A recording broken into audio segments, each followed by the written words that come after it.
क्या हुआ जब नासा के सॉफ्टवेयर में डाली गई श्री राम की कुंडली, जानकर हो जाएंगे हैरान। दोस्तों, आजकल लोगों को विज्ञान पर इतना भरोसा हो गया है कि वो शास्त्रों में लिखी गई बातों को गलत मानते हैं।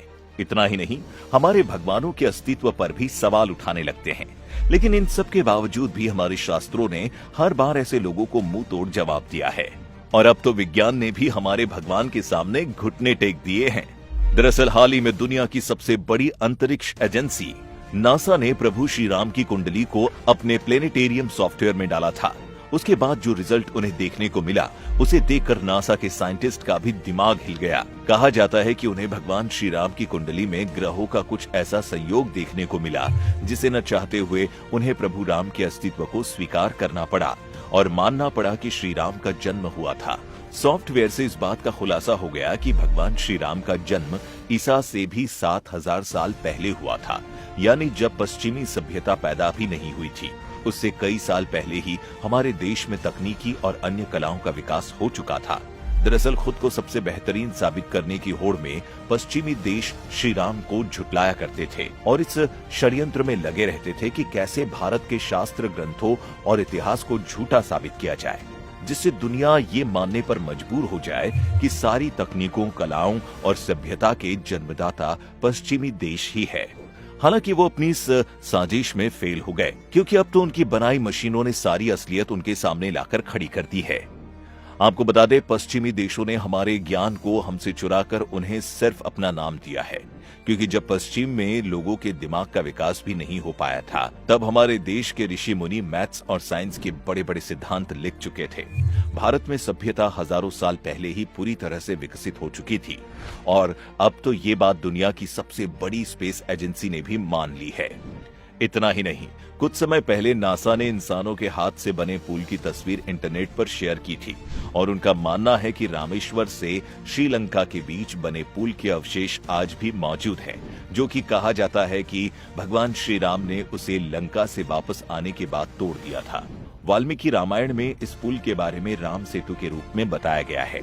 आज के समय की बात की जाए तो ये पुल भारत के दक्षिण पूर्वी तट के किनारे रामेश्वरम द्वीप तथा श्रीलंका के उत्तर पश्चिम तट पर मन्नार द्वीप के बीच चुना पत्थर से बनी एक श्रृंखला है। वाल्मीकि रामायण के अनुसार 3 दिन लगातार ढूंढने के बाद नल और नील ने समुद्र में वो जगह ढूंढी जहां से आसानी से लंका पहुंचा जा सकता था और तब उस स्थान से लंका तक जाने के लिए पुल बनाने का फैसला लिया गया। बता दें, उस स्थान का नाम धनुषकोडी है। कहते हैं इसका नाम धनुषकोडी इसलिए पड़ा क्योंकि नल नील ने जो पुल बनाया था उसका आकार धनुष की तरह था। शोधकर्ताओं के अनुसार इस पुल को बनाने में एक खास तरह के पत्थर का इस्तेमाल किया गया था, जिसे साइंस की भाषा में प्यूमाइस स्टोन कहा जाता है। ये पत्थर डूबता नहीं है। कहते हैं रामेश्वरम में आई सुनामी के समय समुद्र किनारे इस पत्थर को देखा गया था। वैसे इस तरह के पत्थर आज भी भारत के कई साधु संतों के पास मौजूद है। इसके अलावा श्रीलंका के इंटरनेशनल रामायण रिसर्च सेंटर और पर्यटन मंत्रालय ने एक साथ मिलकर रामायण से जुड़ी ऐसी 50 जगह ढूंढी है जिनका पुरातात्विक और ऐतिहासिक महत्व होने के साथ साथ रामायण में भी जिक्र मिलता है। वाल्मीकि रामायण में समुद्र के पार जिस जगह लंका का उल्लेख किया गया है, ठीक उसी जगह श्रीलंका देश बसा हुआ है। प्राचीन काल से ही श्रीलंका की संस्कृत एवं पाली साहित्य का भारत से गहरा संबंध रहा है। कुमार दास के बारे में कहा जाता है कि वे महान संत कालिदास के परम मित्र थे। बता दें, उनकी ये रचना भारतीय महाकाव्यों की परंपरा पर भी आधारित है। श्रीलंका में एक स्थान है जिसका नाम महियांगना मध्य है। मान्यताओं के अनुसार यह लंकापति रावण का हवाई अड्डा था। कहते हैं जब रावण माता सीता का हरण करके उन्हें लंका लाया था तो उसने अपने पुष्पक विमान को यहीं पर उतारा था। Sri Lanka international Ramayana research centre की माने तो रावण के 4 हवाई अड्डे थे, जिसमें से पहला है उसानगोड़ा, दूसरा गुरुलोपोथा, तीसरा तोतु पोलांकदा और चौथा वारियापोला। इस सेंटर के अनुसार जब हनुमान जी ने लंका दहन किया था तो उसमें रावण का उसानगोड़ा हवाई अड्डा जल के खाक हो गया था। इतना ही नहीं, श्रीलंका में साती एलिया नाम की भी एक जगह है। मान्यता है कि ये वही जगह है जहां रावण ने माता सीता को बंदी बनाकर रखा था, जिसे रामायण में अशोक वाटिका बताया गया है।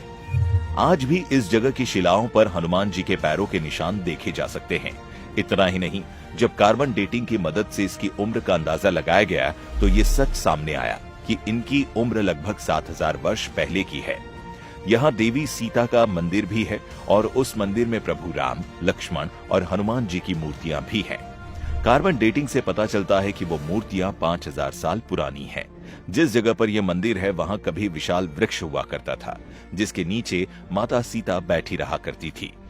आपको ये वीडियो कैसी लगी हमें कमेंट करके जरूर बताएं और साथ ही ये वीडियो ज्यादा से ज्यादा लोगों के साथ शेयर करें, जिससे कोई भी हमारे प्रभु श्री राम, हमारी